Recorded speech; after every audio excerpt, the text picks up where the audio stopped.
क्या रिलायंस और सेबी, जी हाँ SEBI, securities and exchange board of India, इनके बीच में कुछ गड़बड़ चल रही है? क्या इनके बीच में बहुत ज्यादा अनबन हो गई है? क्या बात इतनी बिगड़ चुकी है कि इन दोनों को सुप्रीम कोर्ट के दरवाजे खटखटाने पड़ रहे हैं? अगर आज के खबर की बात माने तो रिलायंस ने सुप्रीम कोर्ट में सेबी के खिलाफ एक पिटीशन दायर किया है, जिसमें वो कहते हैं कि सेबी ने कॉन्टेम्प्ट ऑफ कोर्ट किया है। वो इसे टर्म दे रहे हैं विलफुल डिसओबीडियंस का। नमस्कार दोस्तों, मैं हूं आपका हॉकर एसआरबी और मैं स्वागत करता हूं आपका हमारे इस हॉकर न्यूज़ सीरीज में। ये पूरा मुद्दा क्या है, ये हम जानेंगे इस इंट्रो वीडियो के बाद।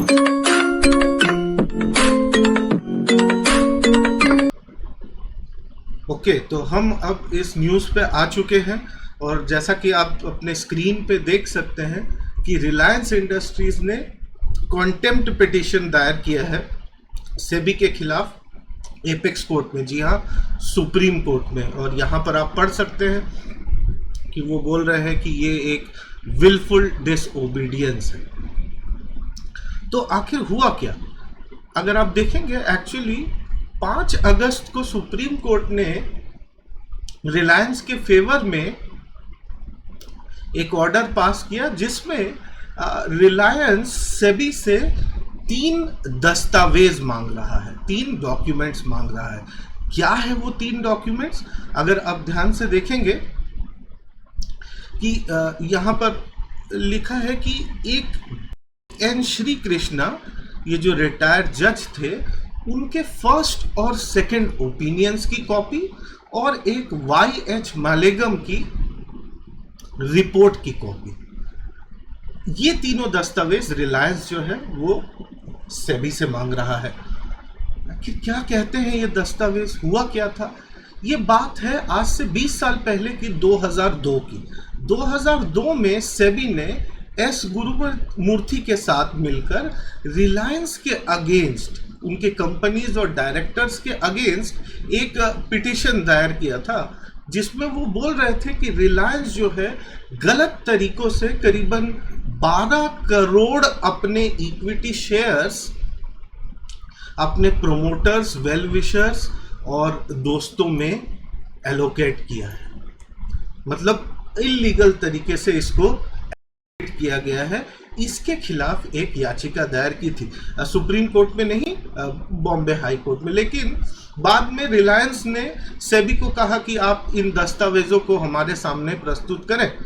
तो हालांकि बॉम्बे हाई कोर्ट में ये केस हार गया था रिलायंस, इसीलिए उन्होंने आगे सुप्रीम कोर्ट में इस चीज के लिए याचिका दी। तो 5 अगस्त 2022 में सुप्रीम कोर्ट में रिलायंस के फेवर में ये ऑर्डर दिया कि रिलायंस को ये तीनों दस्तावेज मिलने चाहिए। हालांकि रिलायंस का कहना है कि उन्होंने 2 बार सेबी को इस बारे में इत्तला भी किया है कि उन्हें ये 3 डॉक्यूमेंट, जो फर्स्ट एंड सेकंड ओपिनियन है BN श्री कृष्णा जी का और YH मालेगम जी की रिपोर्ट है, उनके साथ साझा की जाए।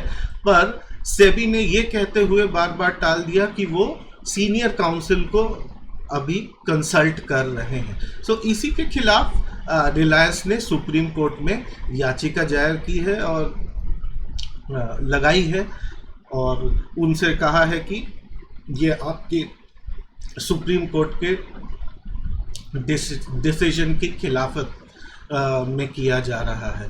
तो इनफैक्ट आपको बता दूं कि सेबी भी एक रिव्यू पिटीशन डालने वाला है सुप्रीम कोर्ट के पास कि उनका वो जो वर्डिक्ट था कि रिलायंस को ये दस्तावेज दिए जाए, इसके खिलाफ सेबी भी सुप्रीम कोर्ट में एक रिव्यू पिटीशन डालने वाला था। उनके पास इस चीज़ के लिए 30 दिनों का वक्त है, मतलब लगभग 4 से 5 सितंबर तक वो ये रिव्यू पिटीशन डाल सकते हैं। पर उनके ऐसा करने से पहले ही रिलायंस ने उनके खिलाफ ये पिटीशन दायर कर दिया है। तो ये मामला कहाँ तक जाता है, क्या इसको लेके कई और कॉम्प्लिकेशंस हो सकते हैं, ये सब हमको आने वाले दिनों में पता लगेगा। उम्मीद करता हूँ कि आपको ये समाचार पसंद आया होगा। इस न्यूज़ को आप लाइक ज़रूर करें। अगर आपको इसी तरीके से सोशल या पॉलिटिकल या इकोनॉमिक या आपके आसपास होने वाले किसी भी तरीके के विवाद इश्यूज पे अगर आपको पढ़ना है, तो हमारी ये कोशिश रहती है, हमारे ब्लॉग जिसका नाम है योर हॉकर, उस पे ये कोशिश रहती है कि हम इस तरीके के मुद्दों पे चर्चा करें। मैं आपको बता देता हूँ, उसका URL है URHAWKER, जी हाँ, URHAWKER yourhawker.blogspot.com। आप यहाँ पर जाके नए नए आर्टिकल्स पढ़ सकते हैं। तो अगेन फिर से मैं उम्मीद करता हूँ आज का वीडियो आपको पसंद आया होगा, और ऐसी ही वीडियो के साथ मैं फिर हाजिर होऊंगा। तब तक के लिए मुझे आज्ञा दीजिए। नमस्कार।